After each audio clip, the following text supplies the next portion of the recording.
What's going on, everyone? Welcome to the Wednesday, July 26th edition of the MLB Sims video. I'm your host, Adam Scherer. You can follow me on Twitter at ShipMyMoneyDFS. We only have 5 MLB games tonight. So we had a split slate, 5 games early, a few in the afternoon, and 5 on the main slate.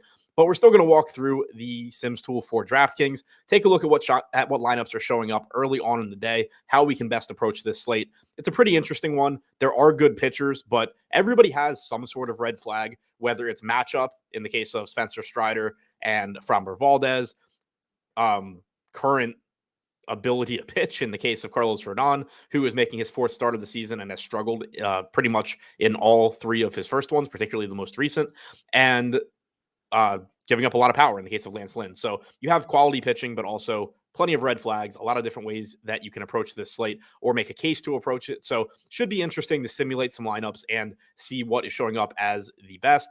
As always, if you're watching this on YouTube, hit the thumbs up. If you're watching on Twitter, give it a like. And if you do want to use this tool for your own lineups, it will make you better.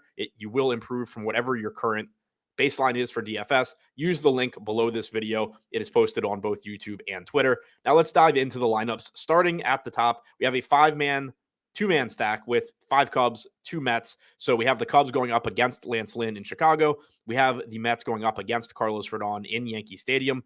We have a very cheap Hogan Harris as our SP2. Spencer Strider at the top, neck and neck with Framber Valdez in terms of projection. He does have the highest strikeout percentage this year by a lot on this slate at 39.7%, 2.68 xFIP, arguably the best starting pitcher in baseball. But he is in a dangerous spot against the Red Sox in Fenway Park, warm weather, wind blowing out.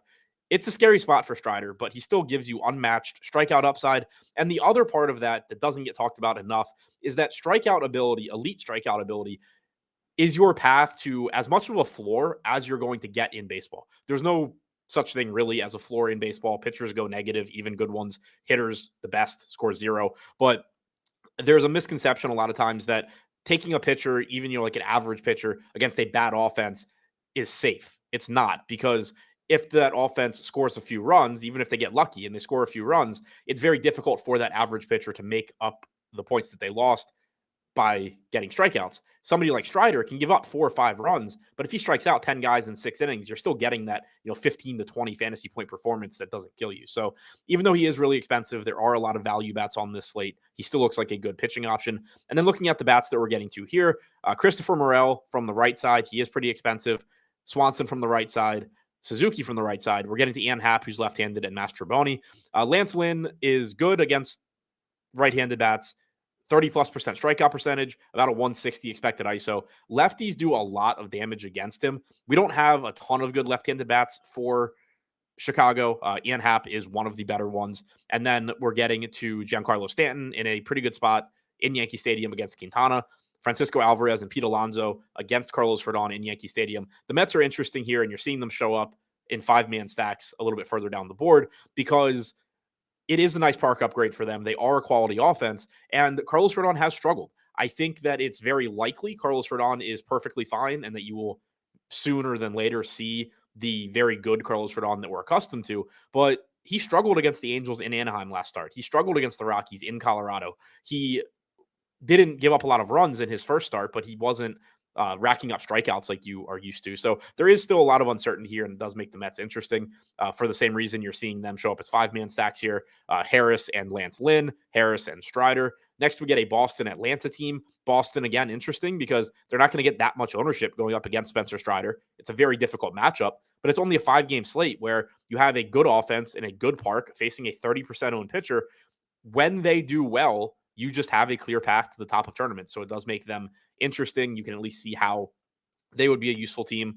You have Harris and Lynn in this lineup, going with Connor Wong, Tristan Casas, Justin Turner, Yoshida, and Duran from the Red Sox, Riley and Acuna, 2 of your highest upside bats from Atlanta, and then a Francisco Lindor one-off against Rodon. Here we have a 5-man Atlanta stack against Brian Bayo. We're getting to Murphy, Olsen, Albies, Rosario, and Harris. Really interesting lineup there. It is 4 lefties and Sean Murphy. Brian Bayo has been good this year, but he has been much better against righties than lefties. He's only struck lefties out about 14% of the time, 200 expected ISO. It's a very interesting idea to get to some of these left-handed bats, even though they're not necessarily the best in the Atlanta offense, with the exception of Olsen. But, maybe saving a little bit of money and getting the platoon advantage as opposed to paying up for, paying over 6K for Riley, for Acuna, is an interesting way to approach Atlanta. Now, we're going to highlight the top 150 and look at how stacks and players are showing up. Starting with stacks, we have the Cubs at the top. Sort of alluded to it at the beginning. Lance Lynn is one of the better pitching options on this slate. Second highest strikeout percentage, good pitcher overall with a 3.95 xFIP, but he gives up a lot of power, and he is in the park that has allowed has the fifth highest home run park factor over the last 3 seasons. The Cubs don't have a ton of left-handed power, but Lynn is just so prone to left-handed home runs that they're still an interesting stack. They are relatively inexpensive. Next, you have the Yankees against Quintana, who is making his second start of the year. He was solid last year, holding righties to a 126 expected ISO, but it's a good park. It's a cheap Yankees team for the most part. Giancarlo Stanton is expensive. Gleyber Torres is expensive, but those guys deserve it. So you're getting them as our second highest owned stack at 15%. Then Boston against Strider, Atlanta against Bayo coming in third and fourth. No problems with those. Tough matchups, but very high upside offenses, great hitting conditions. Atlanta has the highest implied run total on the slate. You're getting the Mets against Rodon. Already talked about that a bit and why I like that because of the volatility. Now looking at the individual player exposures, very interesting here. Lance Lynn coming in at the top, 64% owned at 29% projected ownership. So we're getting quite a bit over the field, but we also have the Cubs as our highest owned stack. So we are very close to basically just having lineups that you're either playing Lynn or you're playing the Cubs.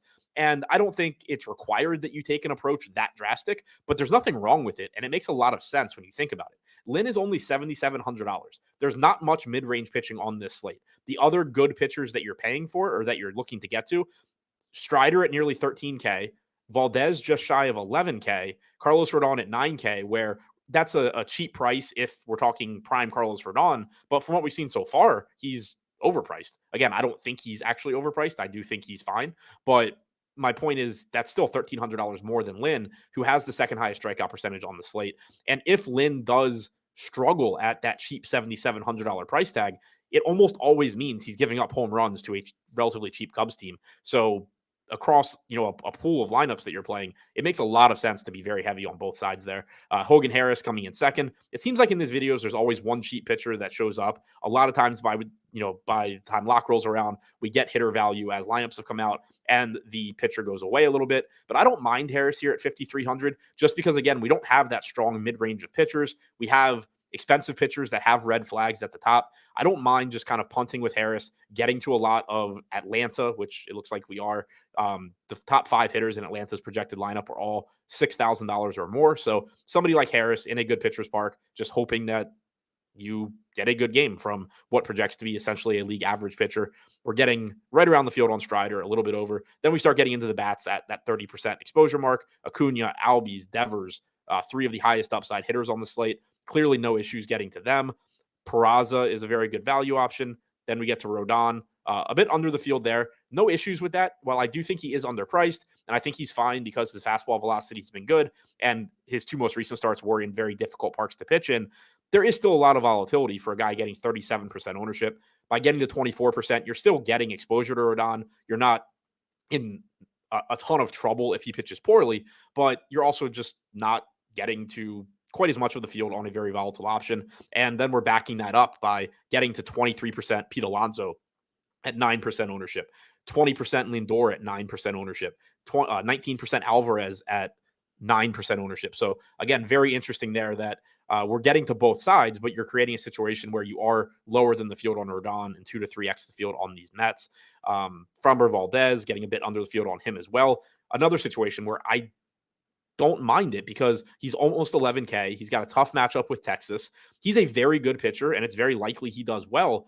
But when you have that much of the field going to him, it's you can see the path to winning tournaments by Valdez just having a mediocre game, Lance Lynn being good, or Hogan Harris being good for a lot less money, and then you're just in an advantageous situation. So with it being a 5-game slate, it becomes really interesting the way that ownership breaks down. A lot of game theory comes into play that you don't get on these larger slates where you kind of can just play whoever you want, play the best plays. You don't have to do too much to be different. You see that game theory kind of shaking out a lot more on slates like this. Really interesting spots, particularly with the Mets against Rodon and with the Cubs and Lance Lynn. So that's all I had for you for now. Good luck on your lineups tonight. Thanks for checking out the video, and I hope you enjoyed it.